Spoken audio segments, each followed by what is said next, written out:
गणेशाय नमः। ओम श्री परमात्मने नमः। संक्षिप्त गरुड़ पुराण आचार कांड आयुर्वेद प्रकरण अध्याय 160 विदृधि एवं गुल्म निदान। धन्वंतरी जी ने कहा, हे सुश्रुत, अब मैं विदृधि और गुल्म का निदान कहता हूँ, उसे आप सुने। बासी एवं अत्यंत उष्ण, रुक्ष, शुष्क तथा विदाहकारी भोजन करने से, टेढ़ी मेढ़ी शैया पर टेढ़ा मेढ़ा शयन करने से तथा रक्त को दूषित करने वाले विरुद्ध आहार विहार से रक्त दूषित होकर चमड़ा, त्वक, मांस, मेदा, अस्थि, स्नायु एवं मज्जा को दूषित कर यह उदर का आश्रयण करता है। दुष्ट रक्त जब उदर का आश्रयण करता है तो अंग विशेष में बाहर की ओर मुंह वाला अतिशय शूल के साथ और अतिशय पीड़ा से युक्त वृत्ताकार अथवा भीतर की ओर मुंह वाला आयताकार जो शोथ उत्पन्न हो जाता है, आयुर्वेद वेता वैद्यगण उसे विदृधि रोग कहते हैं। दोषों के द्वारा वायु, पित्त आदि के भिन्न भिन्न रूप में या मिश्रित रूप में रक्त एवं स्राव के तत्त अंग में ग्रंथि के आकार का विदृधि रोग अतिशय दारुण, गंभीर और गुल्म को बढ़ाने वाला होता है। वह वल्मीक अर्थात दीमक के घर के समान सच्छिद्र होता है और सभी छिद्रों से सदा रक्त आदि बहता रहता है। इससे जठराग्नि मंद हो जाती है। नाभिवृत्ति, यकृत, प्लीहा, क्लोम, वृक्क, कुक्षि, गुद एवं वंक्षण आदि स्थानों में विदृधि रोग उत्पन्न होने पर रोगी का हृदय सदा कांपता रहता है और विदृधि स्थान में तीव्र वेदना की अनुभूति होती है। विदृधि का शोथ श्याम वर्ण अथवा रक्त वर्ण का होता है। इसका ऊपरी भाग उन्नत रहता है। कालांतर में पाक हो जाने से ये विषम आकार का हो जाता है। विदृधि रोग में संज्ञानाश, भ्रम, अनाहा, रक्तस्राव और अव्यक्त शब्द होता है। पित्तज विदृधि रक्त लाल, ताम्र अथवा कृष्ण वर्ण का शीघ्र पाकी होता है। इसमें तृषा, दाह, मोह, ज्वर, बेहोशी तथा जलन आदि उपद्रव होते हैं। कफज विदृधि तेजी से उभरता है एवं शीघ्र पक जाता है, पीला हो जाता है और खुजलाहट से युक्त अरुचि स्तंभ रहता है। सन्निपात जन्य विदृधि में अधिक क्लेश, शीत, स्तंभ, जकड़न, जृंभण, जमाई, अरुचि, शरीर का भारीपन आदि सभी लक्षण व्यक्त होते हैं। सन्निपातिक त्रिदोष जन्य विदृधि चिरकाल में उत्पन्न होता है और उसका पाक शीघ्र नहीं होता। बाह्य और आभ्यंतरिक विदृधि में मल पतला होता है। सन्निपातक विदृधि कृष्ण वर्ण, सफोटावृत और श्याम वर्ण का होता है। उसमें रोगी को अधिक दाह, विदृधि स्थान में पीड़ा और तीव्र ज्वर हो जाता है। बाह्य विदृधि प्रायः पित्तज और रक्तज होती है। गर्भाशयगत रक्तज अंतर विदृधि केवल नारियों को ही होती है। शस्त्र आदि के अभिघात से अधिक रक्त के बहने पर यह रोग उत्पन्न हो जाता है। किसी स्थान के कटने पर वायु के द्वारा परिचालित रक्त पित्त को प्रेरित करता है, जिससे रक्त पित्त लक्षण वाला विदृधि रोग उत्पन्न होता है। ये अत्यंत उपद्रवकारी होता है। स्थान भेद से उपद्रवों का भेद कहा जाता है। नाभि में विदृधि रोग होने पर उसकी धौंकनी की तरह गति, हिचकी होती है। वस्ती और मूत्राशय आदि में विदृधि होने पर मूत्र त्याग में दुर्गंध बहुत तथा क्लेश अधिक होता है। प्लीहा स्थान में विदृधि होने पर श्वास प्रश्वास का रोध हो जाता है और अत्यंत प्यास लगती है। क्लोम स्थान में विदृधि उत्पन्न होने पर गले का रोध, तृषा होने लगती है। हृदय में विदृधि होने पर सर्वांग में वेदना होती है। मोह, तमक, श्वास, काश से हृदय की शून्यता का बोध होता है।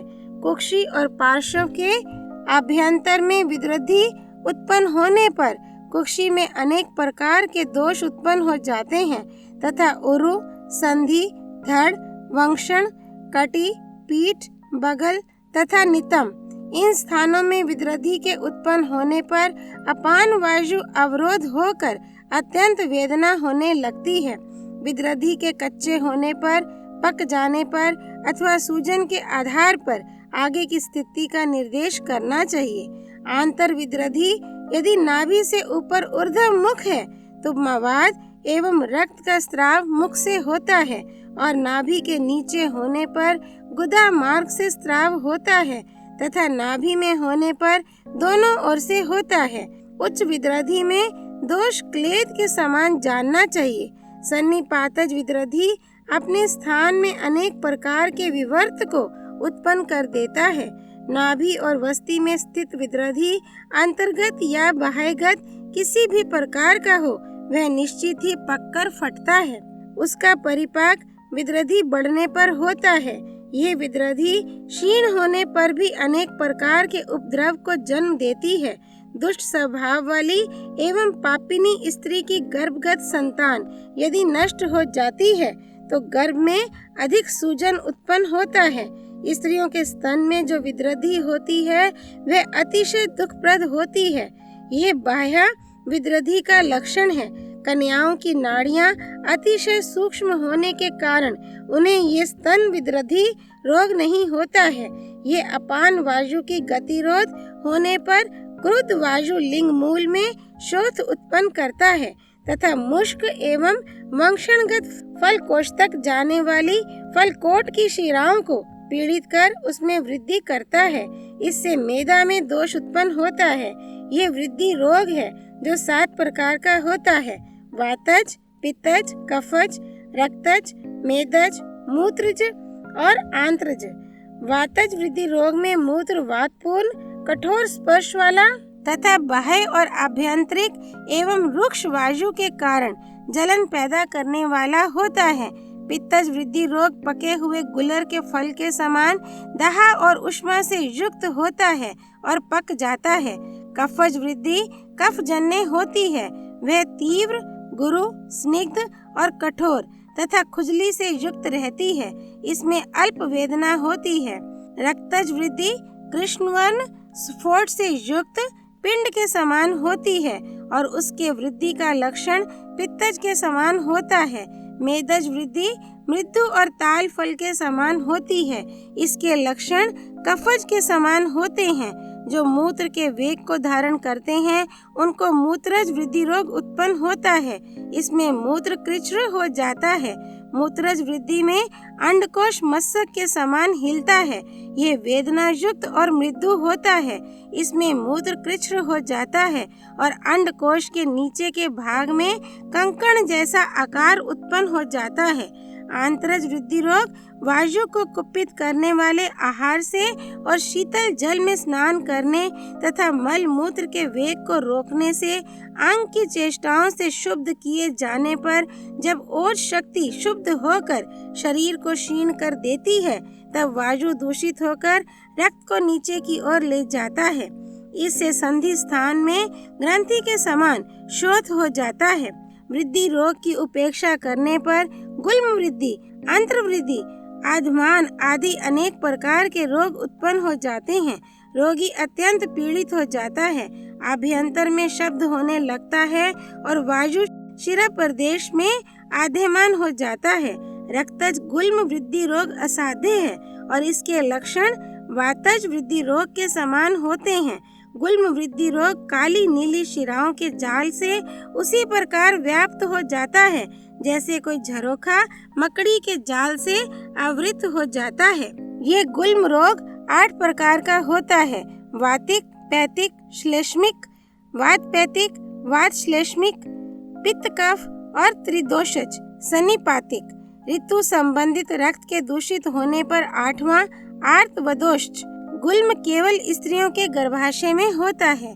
जो मनुष्य ज्वर, मूर्छा, अतिसार के द्वारा एवं वमन, विरेचनादि पंच कर्म के द्वारा दुर्बल हो तथा वात कारक अन्न का भोजन करे, जो शीत से अथवा भूख से पीड़ित हो और भोजन से पूर्व खाली पेट अधिक जल पिए अथवा जल में तैरे एवं देह को शुद्ध करने वाला उपवास करे तथा वमन का वेग न होने पर भी वमन करने का प्रयास करे, स्नेहन स्वेदन के बिना वमन विरेचन आदि करे अथवा ठीक प्रकार से शुद्धि कर्म के बिना वात विदाही अन्न का सेवन करे या कष्ट देने वाले स्वारी पर चढ़े तो संपूर्ण वातादि दोष अलग अलग या एक साथ मिलकर देह स्त्रोत आम पक्वाशय में गमन करते हैं और ऊर्ध्व अधोमार्ग को आच्छादित या निरोध करके वायुशूल उत्पन्न करते हैं।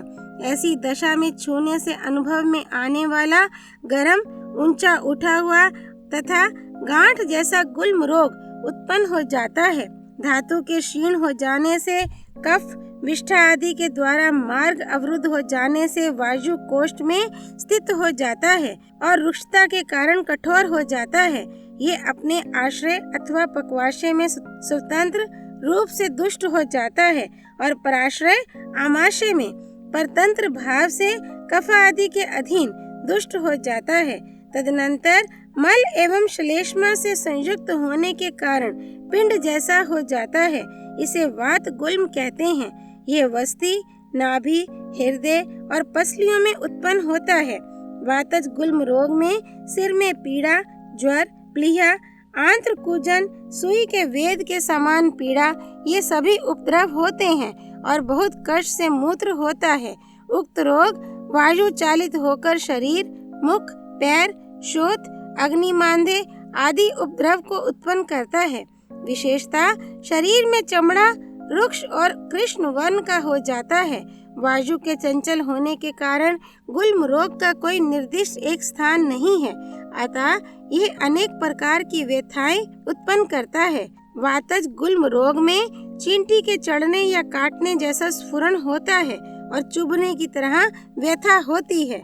पित्तज गुल्म रोग में दाहा, अम्लोदगार, मूर्छा, मलभेद, पसीना, तृष्णा और ज्वर ये सभी उपद्रव होते हैं। संपूर्ण शरीर हल्दी के वर्ण का हो जाता है।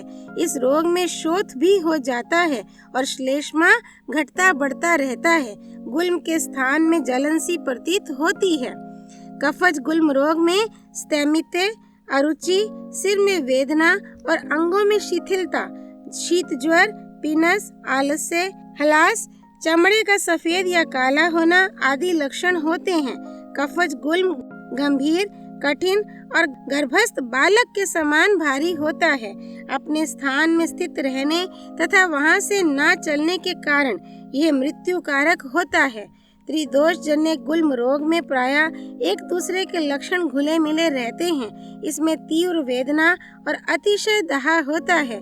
ये अतिशय उन्नत और सघन होकर शीघ्र ही पक जाता है तथा असाध्य है। रक्त गुल्म स्त्रियों को ही होता है। जिस स्त्री को ऋतु काल में अतिशय वेदना या किसी प्रकार का योनि रोग रहता है अथवा वायु कारक पदार्थों को सेवन करने से वायु कुपित होकर प्रति माह व्यवस्थित ऋतुस्राव को योनि में ही रोक देता है, तो वह रुका हुआ रक्त कुक्षी में जाकर गर्भ के चित्रों को प्रकट करता है। इस रोग में हलास, गर्भिणी जैसी इच्छा, स्तन में दुख दर्शन, कामाचारिता आदि लक्षण प्रकाशित होने लगते हैं। कर्मशः वायु के संसर्ग से पित्त योनि में रक्त का संचय करता है। शोणित जब गर्भाशय का आश्रयण करता है तब वात पित्तज गुल्म के विकार उत्पन्न हो जाते हैं। ये दुष्ट रक्त का आश्रय लेकर गर्भाशय में अत्यंत शूल उत्पन्न करता है। योनि में स्राव, दुर्गंध, कभी कभी स्पंदन और वेदना होती है। कभी कभी ये गुल्म गर्भ जैसा हो जाता है। दुष्ट रक्त एवं दुष्ट आश्रय के कारण ये विद्रधी गुल्म कभी देर में पकता है, कभी नहीं पकता है और कभी जल्दी पक जाता है। अतः शीघ्र दाह पैदा करने वाला होने के कारण ये विद्रधी गुल्म कहा जाता है। अंतराश्रय गुल्म में वस्ति, कुक्षी, हृदय और प्लीहा में वेदना होती है। जठराग्नि और बल का नाश हो जाता है। मल मूत्र आदि का वेग रुद्ध हो जाता है। बहिराश्रय गुल्म में इसका उल्टा होता है, अर्थात वस्ति, कुक्षी आदि में वेदना अधिक नहीं होती, वेग का परिवर्तन होता है। गुल्म स्थान में विवरणता और बाहर के भाग में अत्यधिक ऊंचापन आदि लक्षण उपस्थित होते हैं। ऊपर नीचे वायु रोध के कारण तीव्र वेदना और उदर में आधमान होता है। इसे अनाहार रोग कहते हैं। जो ग्रंथि ऊपर उठी होती है तथा कठोर अष्ठीला की तरह होती है, उसे अष्ठीला विद्रधि कहते हैं। उसकी आकृति यदि समान चिन्हों से युक्त एवं तिरछी हो तो उसे प्रत्यष्ठीला कहते हैं। पक्वाशय में उत्पन्न होने वाला वायु तीव्र वेदना से युक्त होकर डकारों की अधिकता, शौच का विबंध, भोजन की अनिच्छा, आंतों का सूजन, आटोप, आधमान, अग्नि मांधे, ये सब उत्पन्न होने वाले गुल्म के पूर्व संकेत हैं। अध्याय 160 संपूर्ण। त्वमेव माता च पिता त्वमेव, त्वमेव बन्धुश्च सखा त्वमेव, त्वमेव विद्या द्रविणं त्वमेव, त्वमेव सर्वं मम देव देव। श्री विष्णु नारायण भगवान की जय। श्री विष्णु अवतार भगवान धन्वंतरी की जय। भगवान रुद्र की जय। गरुड़ पुराण की जय। श्री हरि अर्पणमस्तु।